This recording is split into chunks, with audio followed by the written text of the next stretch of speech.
How's it going, guys? Welcome back to another video. Today we are going to be looking at tzkal-zuk, and specifically probably normal mode, but some of this stuff will be viable in hard mode as well. But I'm going to give you some tips that I've picked up along the way, like I did in the past few videos where I spoke about two bosses specifically, and then I gave you some tips that I'd learned along my way through getting kills there, right? But there's a few things in this, and of course a lot of people are trying to do tzkal at the moment. A lot of people are doing it and want to improve, and I think it's a good time to make a video specifically on that. There's quite a few things that are really useful in this video, and of course there's also going to be some stuff that may get the people who can't get kills because they keep running out of food or something like that. There's probably going to be something in here that may get you through your kills, because there's a couple of little tricks that can get you lots of health back without food, for example, and that is going to be super useful for a lot of people. But anyway, of course, if you enjoy the video, leave a like on it, subscribe to the channel if you are new. If you want more content from me, there'll be a link in the description or in the pinned comment that will take you to my second channel where I'll upload shorts from like live streams and stuff like that wouldn't have made it to this channel in the first place. Otherwise, guys, let's get going, shall we? So these tips are going to be in no specific order, so that's absolutely fine. If you don't need the first one, you may need the second one, and I'm not just going to start from like the very first tip that you can use to the very last one, because some people may not need all of them anyway, and this is just an easier way to do it, guys. Let's be honest. Right, so the first one that I want to talk about is you can actually use Soulsplit on tzkal while he is immune, so you can get loads of health back. This is the one I was talking about, that if people are getting through the kills, or you're trying to do your flawless kill, for example, but you keep running out of food even on a yak, because some people are, of course, and it's not like you're bad at PVM or anything, you just may not have as much practice as other people. That's fine, right? This can help out a lot. If you have access to Soulsplit, which I would hope that if you're doing tzkal, you probably do. Between waves, or even at the end of a wave, you could leave, say, one minion alive, one of the small monsters on the waves alive, and you can just sit there and Soulsplit against tzkal. And even though it says he's immune, the way Soulsplit works is it calculates the healing based on the damage you would have dealt before actually calculating how much damage you did. So, for example, even though you're hitting a 0 or an immune, you're still healing for the damage that attack would have done. So it's great. You can get quite a lot of health back. You can go from empty all the way to full before you start on the next wave. So this is a good way to preserve a lot of food. If you're low by the end of a wave, you can then heal yourself back up to full before you start the next wave, meaning you didn't need to eat like 2 rock tails or whatever, didn't drink some brews, all that sort of stuff. You can get your health back. Or literally all you have to do is Soulsplit against tzkal, and make sure probably a good idea to try and trap one of the last minions against something, or before you use the button to actually break tzkal's thing and stagger him, so you can actually do damage to him and run into the next wave and the challenges, you can Soulsplit before you do the button. There's nothing else. You can kill all the things. So on wave 4 and 9 and 14, I believe it is, you'll get the button that you can actually stagger tzkal with, and as long as you kill everything off and don't press that button, you're fine. You can just stand there Soulsplitting, get your health back to full, and then stagger tzkal and get on with it with full health. It's a great way to keep your health up, and when I was trying to get through my flawless kills, this definitely helped me out a lot, especially since I was using a Ripper Demon and I wanted my food to last.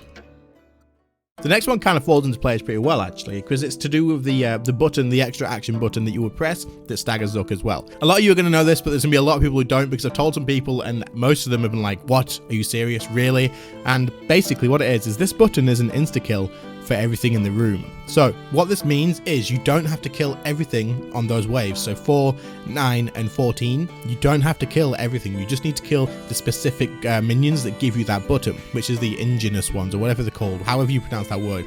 The special ones, when you have to stun, the ones that you have to use thresholds on, and the ones that you have to stand inside the shields. Once you kill those, you can ignore everything else, and as long as you don't want to use Soulsplit on tzkal to get your health back and stuff, you can press that button and it will insta-kill everything in the room.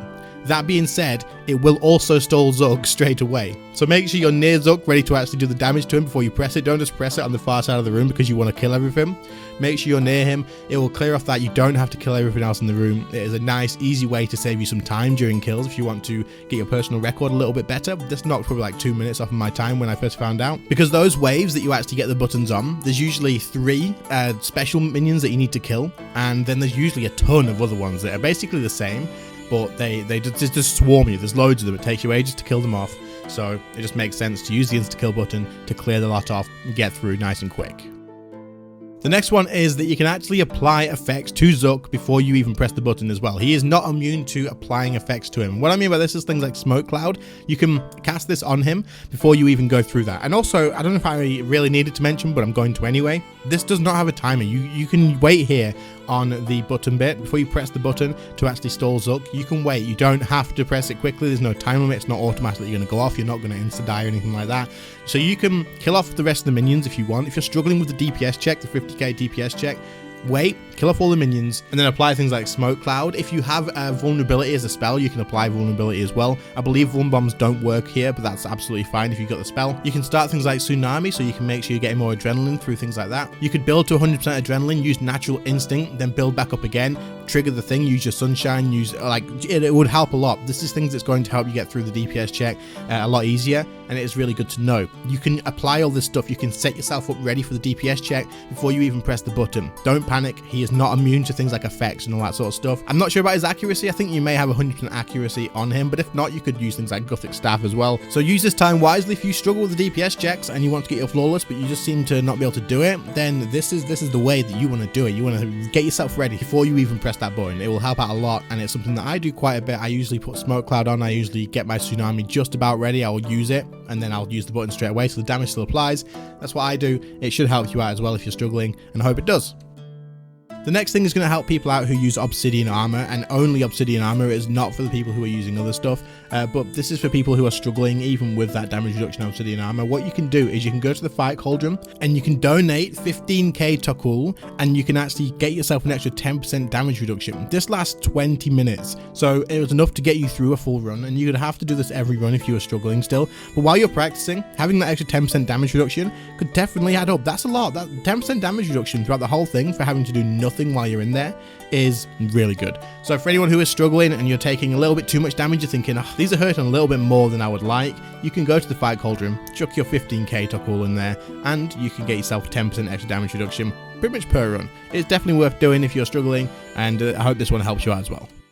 The next thing I'm going to talk about is the Tucklezo Ring. This you get from completing the Elder Kiln quest, but what it does is it will give you a 10% damage increase against everything in the actual fight in Zuk, except for Zuk himself. Everything else is fair game. It will help you out on that, and it is going to be pretty useful for a lot of people. This could be best in slot ring if you don't have a lot of the new upgraded rings and stuff when you need that crit chance, for example, but this is definitely something to consider. And for the people who maybe struggle with the last phase of Zuk where you've got to kill those 3 special minions, this could be helpful on clearing those. You never know, it could be the extra little bit of damage you do need to get through. So if it does help, then happy days. You can get this, like I say, from completing the Elder Kiln quest. Once you've got it, you have to charge it by talking to some people who I can't pronounce the names of. So the best way to do this would just be to Google the name of the ring and then it'll tell you on the wiki where to recharge it, because I don't know what these people are called, but you give them 50k Tuckle, they will recharge it for you, and then you get 4,000 charges out of it. Every time you do damage, you lose 1 charge, so it does end up being quite a bit of Tuckle. But if you're really struggling and you need that extra DPS, this could definitely be something that's worth considering. So if you are struggling for DPS, you need that extra 10%, give this ring a try. Alright, so the final tip that I do have is actually for Zuk himself. Now, what I'm going to talk about with Zuk, basically, there's a couple of things you can do to make your life a bit easier, and then there's one thing that is super useful to know to get you through one of the mechanics. Okay, so the first one is going to be, just like always, you can apply effects to Zuk before the fight starts. So what I suggest you do is, as soon as you've killed off that Haraken, or whatever, however you pronounce his name, run over to Zuk, apply your smoke cloud if you're using magic, or even any combat style if you're using smoke cloud, apply smoke cloud, and then get ready to throw a vulnerability bomb on the spot where he's going to jump. He's going to jump directly in the middle of the room. Just to get a vulnerability bomb ready, the second you see him jump, throw that vulnerability bomb, and then drop your sunshine, death swiftness, or use your Zerk, whatever you're doing with your DPS rotation, and you're good to go, ready to go, right? Okay, that's perfect. However, the main thing I wanted to talk about with this is actually the big fire area, the lava zone, where you've got only a select triangle bit to get inside and kill the specific golems. Now, a lot of people panic because if they can't blade a dive or surge in here, then they're just going to die, because you take a lot of damage from this lava. Like, you take a lot, but it hits with magic damage, and so many people haven't noticed that this hits with magic damage, which means you can do something super easy to get through it. Save your devotion for this point, and if you really mess up a surge, or you don't have surge and bladed dive, for example, or you don't have mobile perk on your armor and you can't use it for the second one, then just use devotion. Pray magic, use devotion, and you can just walk through the flames like they're not even there. That is all you want to do with this. I would still recommend just bladed diving and surging into the areas if you can, but just using devotion is a great failsafe. If devotion is on cooldown because you may use it on the first bit, for example, then just use things like reflect and debilitate and it'll take a lot less damage as well. But anyway guys, I'm going to bring the video to an end here. I hope some of these tips have been useful. I hope that some of them do help you get easier kills or improve your kill times or just save you some food and some money along the way. If it does, let me know in the comments which ones have helped you out, which ones you didn't know about. I'll be very interested in finding out about that. But otherwise guys, thank you all so much for watching. I really do appreciate it. I just want to say thank you to my channel members for the extra support that you all provide all the time. It is amazing. I really do appreciate it. Your names will be on screen now, of course, and for anyone else who's interested in joining up with the channel members, there's a join button by the sub button. Give it a click. You do get some perks. You can have a look through those perks and see what you get, and if you're interested, then you can join up and support the channel and get some stuff for yourself as well. Anyway guys, thank you all so much for watching.